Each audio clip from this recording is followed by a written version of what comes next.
What's up, everybody? Another edition of me playing your favorite video game. Um, like and subscribe if you like the content here, but let's get into the action. Okay, Dex. Ooh, you see that? Look how the game, look how the game does it. I don't know if you heard, but the music here. Listen.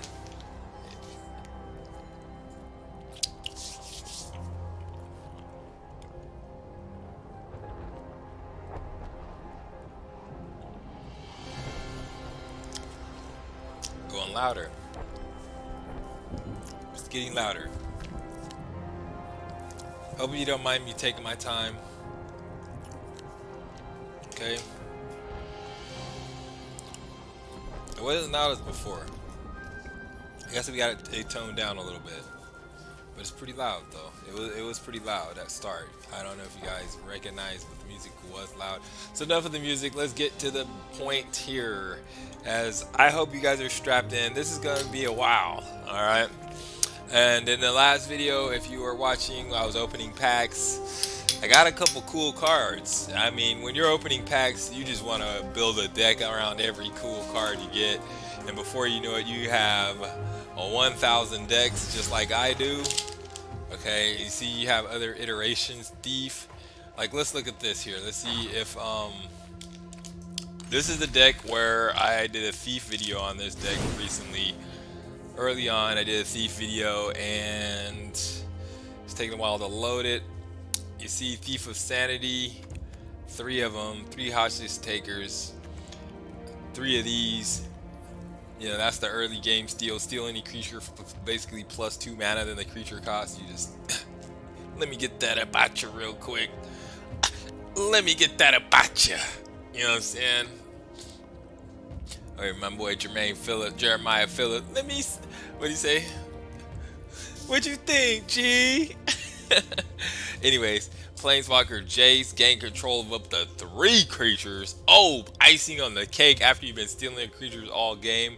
Elders Reborn, couple of those. You see when I'm building a deck here, I don't put like 4 of these in the deck because, you know, if you draw 1, it's gonna cost you 6 mana just to even get 1 guy, basically. 6 mana for 1 guy, 8 mana for 2 guys, 10 mana for 3 guys. So you're averaging like a rate of,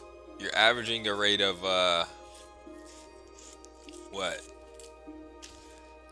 You know, hella mana per guy, but you can steal any casting cost. So you're not gonna play that till you have 6 mana. And in a blue deck, that's gonna be forever. You draw 2 of those in your first hand, you're jacked.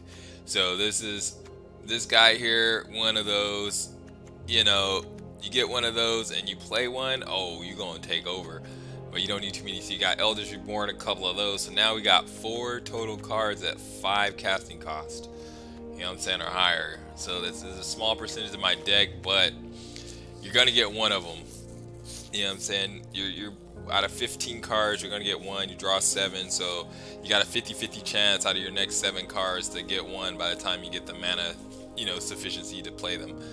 All right, that's the math behind that, and then we go into the forecasters. See, now depending on your deck is depending on the speeds. Like a different deck might be able to support more high casting creatures or high casting spells than the deck that I'm using, because this is a blue deck and black. It doesn't have, I didn't use very much mana rush cards. I don't know if there is mana rush cards, but I didn't use very many because I wanted to go for heavy control. Like this deck here is high percentage card advantage. Like I need every card in here to get at least 2 to 1. Like, you know, so if I play 1 card to steal your card, not only am I getting rid of your card, I now have a card in play, which you have to play something else to deal with that card. And if I stole like and I'm stealing my selection of things, so I can steal like the biggest guy on the field and still be able to kill your stuff down with your own thing, and you're gonna have to drop a lightning bolt or a terror, or you're gonna have to giant growth one of your own creatures to bring him down, and then that means you spent 2, 3, 4 cards to kill my 1 card, which was the entrancing melody or whatever it is. All right, so let's get back to the deck. Helm of the Host. Okay, Helm of the Host here. This is card can be used in many decks. I mean, if you have a creature deck and you have like almost every creature deck, might as well put one or two of these in there because you get one of these bad boys out, you got the creature machine going. You know what I'm saying? It's almost impossible to deal with the Zerg nation. So especially you have creatures that come into play. So whenever I have a deck that uses this, I try to focus on creatures that come into play, which takes me to the Hostage Taker. This is one of the main cards of the deck. Not my favorite, but one of my favorite. I'd probably say my second favorite card in the deck. Okay, this is the Hostage Taker. When he comes, it's a forecasting. When he comes into play, he basically exiles a creature, and while the creature is exiled, the Hostage Taker dies. The creature is returned back to play under the owner's control. Now, if I have the creature exiled and I pay the converted mana cost for that creature, I control the creature. He comes into play under my control. Hostage Taker dies thereafter, I still own the creature. So the objective of the Hostage Taker is to play a creature, or play them when you can steal a creature, and then keep them relative safety till your next turn, or if you have additional mana to play the creature that you stole. All right, Ritual of Soot destroys all creatures. Now we're getting more into the control aspect, because all this stuff here, if you get into a Zerg deck, they're just gonna kill you like on turn 3. You'll be at 7 life with like 5 creatures breathing down your back. You know, so you need to really get rid of stuff. Ritual of Soot, I think I only have one, so it's in there. And then also at the same time, it's situational, so you don't need too many of them. Chupacabra, highly one of my favorite guys. I gotta have 4 of those because it's, you know, it's a kill card. You know what I'm saying?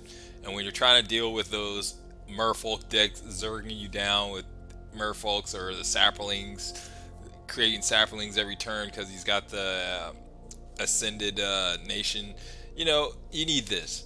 Price of Fame, again, just more kill, little survey so you can kind of speed things up and get to your stealing cards. But a good thing about Price of Fame, if you happen to run into somebody who's running legendary creatures, hey, you can pop that guy for 2. Bloop. You know what I'm saying? Take him down real quick. And my number 1 favorite guy of this deck, the Thief of Sanity. Oh, this deck will make your friends quit the game. My friend quit the game when I run this on him, and it's pretty nasty. Like, you get to play the person's. If this guy goes unchecked, you basically get access to that player's deck better than they have access to it. So you get to play cards from their deck better than they can. So what I mean by that is, it's a flying 2/2 3 caster. You can drop them early. You get first turn, boom, boom, drop him 2/2 flyer. He's raining terror in the skies. If he gets 2 attacks off this, if he gets 1 attack off this, lovely. 2, 3, 4 attacks, oh, a good game. Whenever the Thief of Sanity deals combat damage to a player, look at the top 3 cards of that player's library. Exile one of them face down, and then put the rest into their graveyard. Okay, you may look and cast that card for as long as it remains exiled, and you may spend mana as though it were mana of any type to cast that spell. So, with the Thief of Sanity, you get 1 card a turn when you draw. I get to look at 3 cards of your deck every turn, and then I'm hitting you with it. And not only do I get the 3, I pick the best 3, and I can cast it. Oh, and if you kill the Thief of Sanity, it doesn't matter because I still have those cards that I've been stealing sitting in this phantom hand, waiting for me to, you know, whenever I get the mana, I can play them later, you know, whatever. This card is very murderous, that card. So now we move into murder. Destroy target creature. You know what we do. This is black. Black and red, 2 of the most dangerous colors in the deck. Black and blue, very control, dangerous. Let's get into some more control. Hornswoggle. Hey, a little counter spell, a little creature counter. So as you can see, we're really anti-creature. If a deck has like, you know, like one of those millstone decks or discard decks, this deck will be a little less effective, you know, because it's really geared toward a deck that's got a lot of creatures. So I'm killing your creatures, I'm counterspelling, getting me a little extra mana while I counterspell so that I can cast these other big cards here. 3 caster counterspell, you know. And then my first turn, I got nothing for turn 1, no matter what I do with this deck. 0 turn 1, I just sit there and take it in the face, you know what I'm saying? And cast down 4 of those. 4 cast downs, 4 murders, 4 chupacabras.